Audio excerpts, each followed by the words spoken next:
2026 বাংলার বিধানসভা, তৃণমূল এবং বিজেপি একে অপরের বিরুদ্ধে তোপ দাগছে। মমতা বন্দ্যোপাধ্যায় বলছে যদি বিজেপি বাংলায় আসে তারা নাকি মাছ মাংস খেতে দেবে না বাঙালিদের, এমনই অভিযোগ করছে।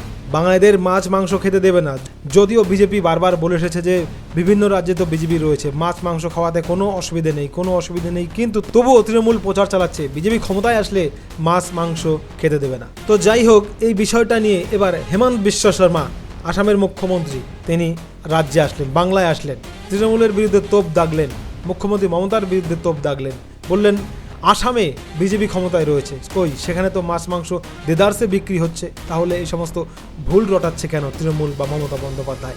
আসলে বিজেপি ক্ষমতায় আসলে গোমাংস নিষিদ্ধ হবে, গোমাংস যেখানে সেখানে কাটা যাবে না বা গোহত্যা করা যাবে না, মানে গোমাংসের উপর একটা নিষিদ্ধ হবে, সেই ভয় পাচ্ছে তৃণমূল। অর্থাৎ বিজেপি ক্ষমতায় আসলে গোমাংস যেখানে সেখানে বিক্রি হবে না, সেটা করবে বিজেপি, আর সেটার জন্যই ভয় পাচ্ছে তৃণমূল।